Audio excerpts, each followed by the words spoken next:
ہمارے ہاں بڑے بڑے سمجھدار لوگ نفسیاتی ہو جاتے ہیں، بڑی بڑی سمجھدار خواتین نفسیاتی ہو جاتی ہیں۔ میری ساس باتیں کرتی ہے، میری نند باتیں کرتی ہے، مجھے فلانا باتیں کرتا ہے، مجھے فلانا۔ بھائی باتیں، جس کے منہ میں زبان ہے اس نے بات تو کرنی ہے۔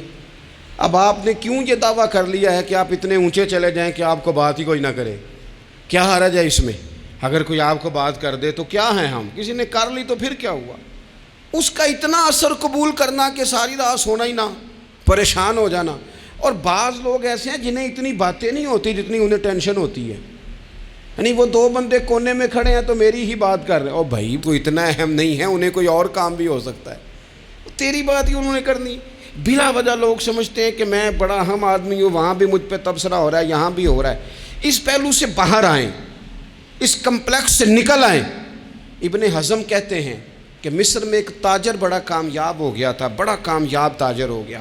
تو زندگی میں جتنے لوگ بھی کامیاب ہوتے ہیں ان سے حسد ہوتا ہے، اس سے بھی اس کے ارد گرد کے لوگوں نے حسد شروع کیا۔ اب تاجروں نے پلاننگ کی کہ اسے خراب کیسے کرنا ہے۔ وہ ایک دن اپنے گھر سے نکلا، سفید کرتا سفید پگڑی باندھ کے باہر۔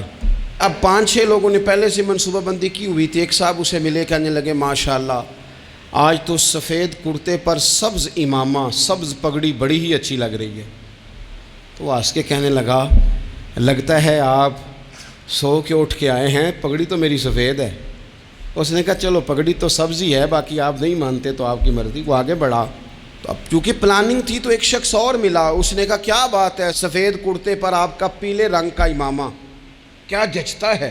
اس نے کہا یار کو خدا کا خوف کر۔ ہنس کے کہا کیا ہو گیا، تیری اینک کا نمبر تو نہیں تبدیل ہونے والا ہوا؟ اور بھائی میں نے تو سفید کرتا اور سفید ہی امامہ باندھا ہے۔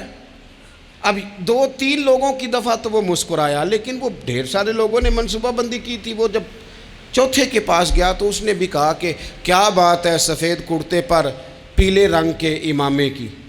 اس نے کہا پیلا کہاں ہے؟ اب وہ غصے ہونے لگا۔ اب وہ چھٹے کے پاس گیا تو اس نے کہا جناب کیا بات ہے سفید کرتا اور کالا امامہ؟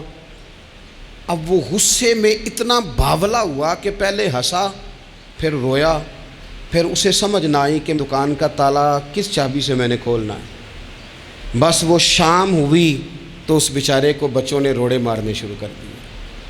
وہ اتنی تکلیف میں آ گیا کہ لوگ اسے پاگل کہنے لگے۔ کیوں؟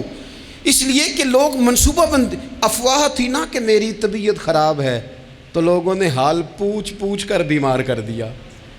لوگوں کی باتیں، لوگوں کے تبصرے، لوگوں کے کومنٹس۔ بولے امام شافعی فرمانے لگے لوگوں کی باتیں پتھروں کی طرح ہوتی ہیں، یہ روڑوں کی طرح ہوتی ہیں۔ اگر انہیں کمر کے اوپر رکھ لو گے نا تو یہ تمہاری کمر توڑ دیں گی، اور اگر تم ان کو اپنے پیروں کے نیچے رکھ لو گے تو تمہارا قد اونچا ہو جائے گا۔ بس دنیا میں وہ لوگ پریشان ہوتے ہیں جو لوگوں کی باتوں کو کندھوں پر سوار کر لیتے ہیں، جو پیروں کے نیچے رکھے، جو پاؤں کے نیچے رکھے ان کا قد۔ وہ پرانے زمانے میں نا عارف رومی رحمۃ اللہ علیہ فرماتے ہیں کہ ایک بیل گائے گر گئی تھی کنویں کے اندر، تو اب وہ لوگ اس کو نکال تو نہیں سکتے تھے، تو انہوں نے اس طرح کیا کہ مٹی ڈالنی شروع کر دی کہ اب بدبو آئے گی، پریشانی ہوگی، تو اس کو بند کر دیتے ہیں اندر ہی کنویں کو، کنواں نئی جگہ پہ کھود لیتے ہیں۔ انہوں نے جب اس کے اندر مٹی ڈالی نا تو وہ گائیں جو تھی وہ مٹی جھاڑ کے تو مٹی کے اوپر آ گئی۔ انہوں نے پھر مٹی ڈالی تو وہ تھوڑی اور اوپر آ گئی، اور مٹی ڈالی تو اور وہ مٹی ڈالتے گئے اور گائیں وہاں سے کنویں سے باہر آ گئی۔ لوگوں نے دفن کرنا چاہا، وہ باہر نکل آئی۔ اور میرے بھائی لوگ بھی اپنی باتوں میں دفن کرنا چاہتے ہیں، لیکن یاد رکھنا جو چمکنے والے تھے وہ چمکتے ہی رہے۔ جن کو اللہ نے عزت دی تھی ان کی گھٹائی کوئی نہیں سکا۔ اتنی لمبی زبانیں کھول کے لوگوں نے صحابہ کے بارے میں باتیں کی، لیکن سورج چمک رہا ہے صدیق اکبر کی شان کا، عظمتیں دمک رہی ہیں فاروق اعظم کی، عروج ہے جناب فاروق اعظم کو، نگر نگر گلی گلی دنیا علی علی کرتی چلی جا رہی ہے۔